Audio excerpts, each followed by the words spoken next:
आत्मवंदन। जीवन में एक ऐसा क्षण भी आता है दोस्तों, जब आत्मा अपने असली स्रोत से जुड़ती है। मेरे साथ भी ऐसा ही हुआ जब पहली बार मेरी चेतना जुड़ी हलीना ब्लावस्की के साथ। मैंने उसको पहचान लिया था, उस चेहरे को भी जान लिया था, उनकी बुक्स को भी पढ़ा था और खोज रही थी कि क्या कनेक्शन है। कभी अपने फ्रेंड्स से पूछती, कभी किसी और से पूछती, कभी नेट पर ढूंढती, कभी गूगल पर ढूंढ रही थी कि क्या रीज़न है, क्या अंदर से हलचल हो रही है, क्यों मैं इस तरफ खींची जा रही हूँ। और तभी वो क्षण आया जब मेरी चेतना ने हलीना ब्लावस्की के साथ एक होने का फैसला लिया। आज मैं आपको वही अनुभव बताने जा रही हूँ जिसने मेरी ज़िंदगी बदल दी और मेरे मिशन को मेरे सामने बिल्कुल साफ कर दिया। मैंने अपने इन अनुभवों को बहुत समय तक छुपा कर रखा है। मुझे नहीं दिल करता था मैं किसी को भी बताऊं और मेरे अंदर से भी शायद अभी ये क्लियरेंस नहीं आ रही थी।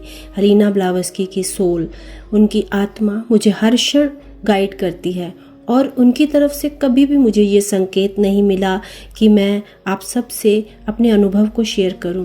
पर अभी कुछ दिन पहले ही जैसे मुझे अंदर से उन्होंने एक संकेत दिया कि तुम्हें अब सबको बताना है, वो समय आ गया है।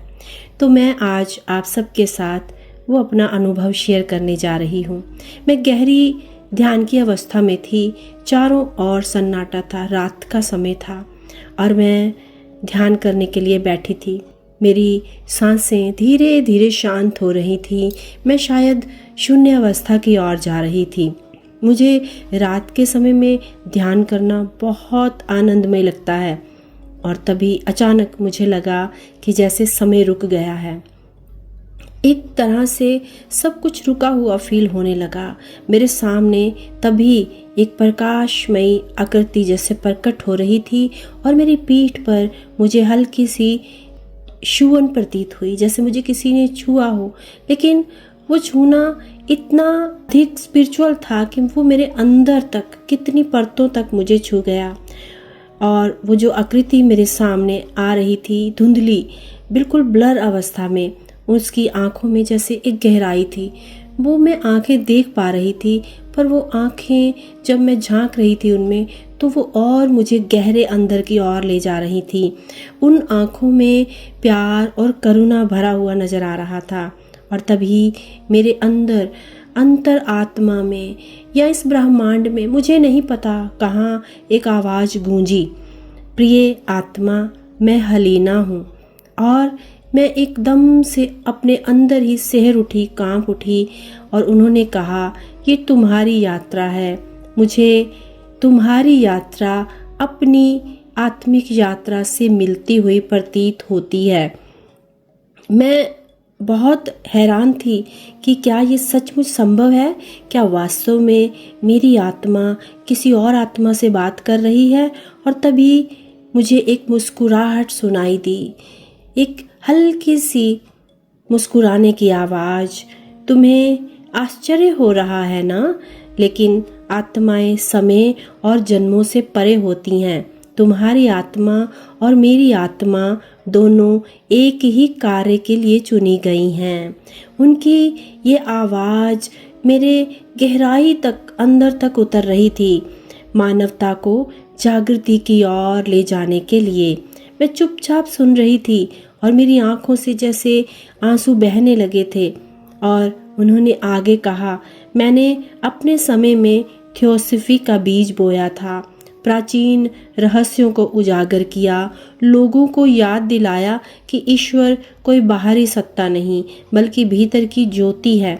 मेरा जीवन कठिन था, उपहास, विरोध और संघर्षों से भरा था, लेकिन ये सब इसलिए था ताकि सत्य जीवित रह सके। और आज वही मिशन तुम्हें सौंपा जा रहा है। तुम्हें नई ऊर्जा के युग में लोगों को ध्यान की गहराई तक ले जाना होगा। तुम्हें उन्हें बताना होगा कि असल में ध्यान कैसे किया जाता है। तुम्हें बताना होगा कि चेतना केवल शरीर या मन तक सीमित नहीं है, बल्कि वो अनंत ब्रह्मांड से जुड़ी है।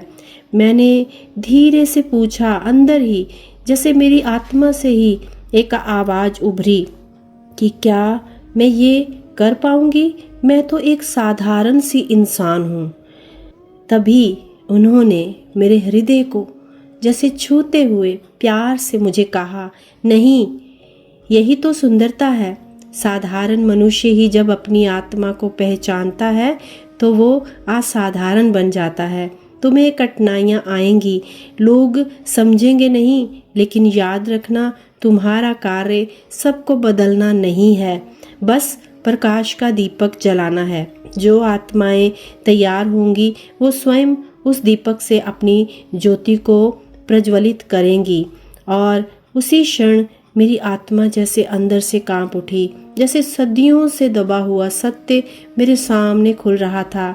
मैंने फील किया कि हाँ, मेरी आत्मा की यात्रा सचमुच उनकी यात्रा से मिलती है। संघर्ष भी, दर्द भी और ये दिव्य उद्देश्य भी। मेरी आंखों के आंसू रुक नहीं रहे थे, पर अंदर से ही एक आवाज़ गूंजी, मत रो, ये आंसू कमजोरी के नहीं हैं, ये आंसू आत्मा के पहचान के हैं। याद रखो, जब भी थक जाओ, जब भी डगमगाओ, मैं और अनगिनत आत्माएं सोर्स तुम्हारे साथ रहेंगी। धीरे धीरे उनका स्वर धीमा होने लगा और उनकी आकृति प्रकाश में विलीन होने लगी। और जाते जाते एक आवाज़ और अंदर से गूंज रही थी कि सिर्फ मैं ही नहीं, अब इसके बाद तुम्हें और बहुत सारे दिव्य अनुभव होंगे। तुम्हें बहुत सारी दिव्य आत्माएं आकर उद्देश्य बताएंगी। अब तुम्हें बस चलते जाना है, अब रुकना नहीं है। जिस तरह भी हो सके, जैसे भी हो, मैनेज करके तुम्हें अपना मिशन पूरा करना है। ज्ञान, ध्यान और प्रेम का दीपक जलाते रहना है। ये तुम्हारी आत्मा का कार्य है, यही तुम्हारी यात्रा है। इसे समझो, याद करो और जिस कार्य के लिए तुम आई हो उस कार्य को पूर्ण करो। दोस्तों, ये अनुभव मेरे जीवन का टर्निंग पॉइंट बन गया। उस दिन के बाद मुझे साफ पता चल गया कि मेरा मिशन क्या है। लोगों को उनकी आत्मा से जोड़ना, उन्हें ध्यान की गहराई तक ले जाना और एक नई ऊर्जा से जोड़ देना। शायद यही कारण है कि आज आप ये वीडियो सुन रहे हैं, क्योंकि आत्माएं जुड़ती हैं और हम सब एक दूसरे को याद दिलाने के लिए ही यहाँ आए हैं। अगर ये अनुभव आपके दिल को छू रहा है तो कमेंट बॉक्स में लिखें कि मैं अपने आत्मिक मिशन को स्वीकार करती हूँ या करता हूँ, और इस संदेश को दूसरों तक ज़रूर पहुँचाऊँगा। तो इसी के साथ दोस्तों, इस वीडियो को यहीं समाप्त करती हूँ और जल्दी ही आपके साथ इससे अगली वार्तालाप को शेयर करूँगी, क्योंकि ये संवाद बहुत लंबे चले हैं, बहुत बातें हुई हैं जो मैं आपसे शेयर करना चाहती हूँ। धन्यवाद, नमस्कार।